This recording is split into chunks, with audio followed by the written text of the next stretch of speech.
Hi, everybody. Thank you very much for having me here at this wonderful dinner.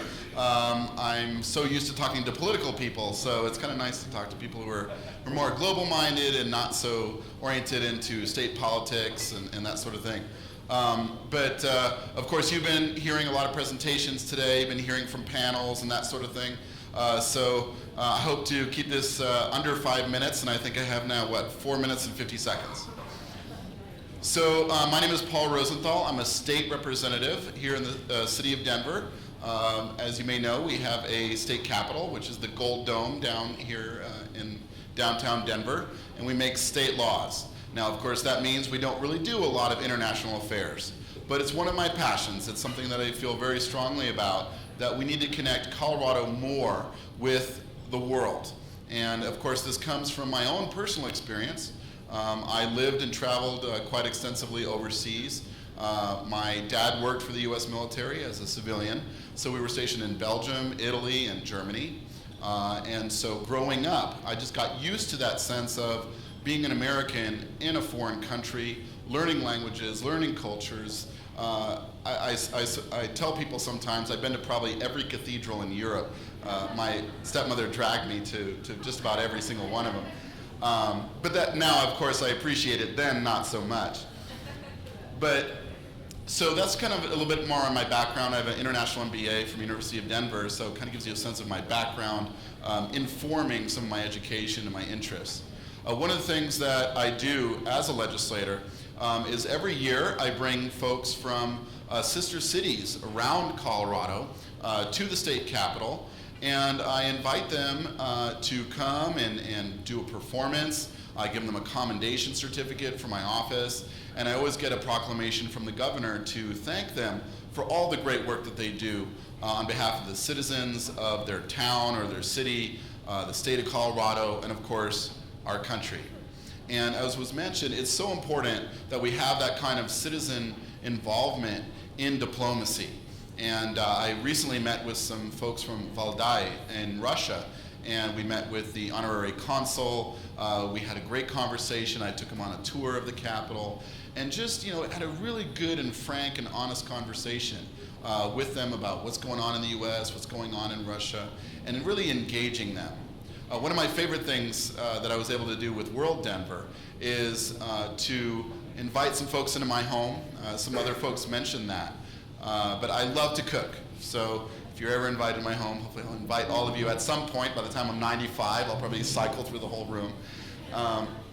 I love to cook, and so one of my specialties is sort of this Moroccan meatballs with this curry, is sort of a tomato sauce with cumin and some other stuff in it. It's really quite yummy.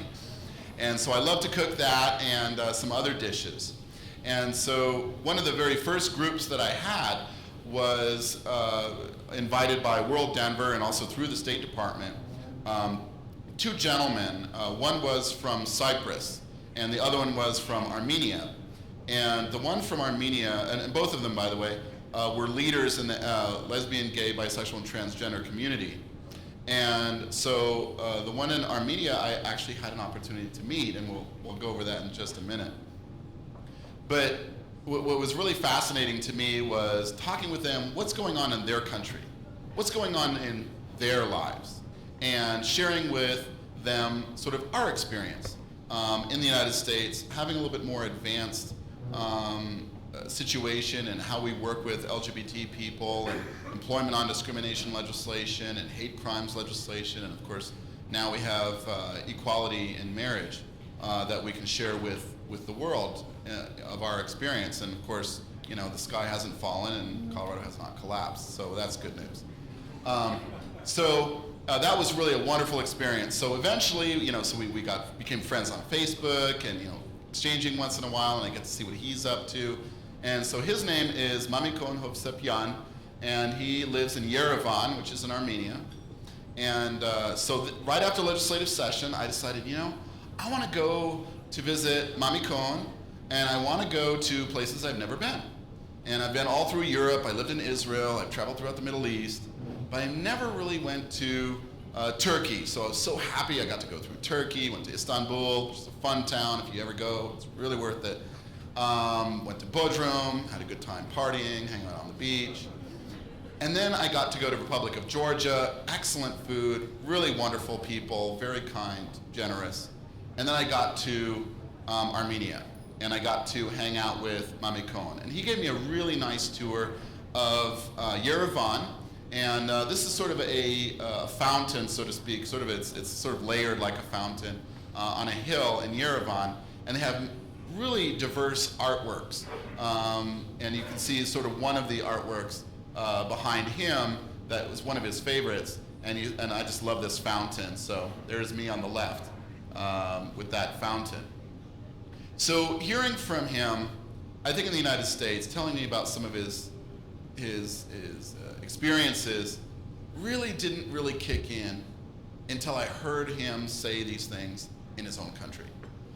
The challenges he faces as a gay man in Yerevan, as a leader of a gay organization, as someone who is targeted, who is followed, who has to change his residence every year, who cannot be out to some of his friends. So it really, really struck me, going through that experience, meeting him, and hearing that from him, and meeting some of his friends. And I really would like to thank the State Department and World Denver for really bringing him here. It really made a big difference for me and seeing that. But also sharing with him and sharing with people I met in Armenia and saying, look, this is what's going on in the United States. And I think it's a very delicate balance, because we don't want to be seen as sort of the ugly American trying to tell the world, look, oh, we're a better country and we're better than you because we do certain things a certain way. So I think it's a very delicate balance, saying, look, this is what we do.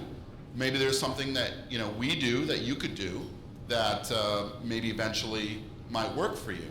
So I was always aware of that, not to come across as arrogant, but in yet challenging them and letting them challenge me as well. And another reason why I really wanted to go to Turkey and Republic of Georgia and Armenia, and I wanted to go to Azerbaijan. I didn't get my visa in time. And I'm a teacher. I work in a youth corrections facility, so this is kind of a participatory moment. So what country is south of Armenia and east of Turkey? Anybody know that? It's a little bright here. Anybody know? So south of Armenia, east of Turkey, what country do we have? No, south of Armenia. Yes. Yes.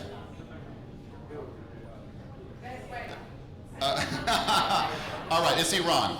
Anyway, so I wanted to go, at some point, I'd love to go to Iran, and I wanted to kind of meet people who were, who lived there, who were also traveling.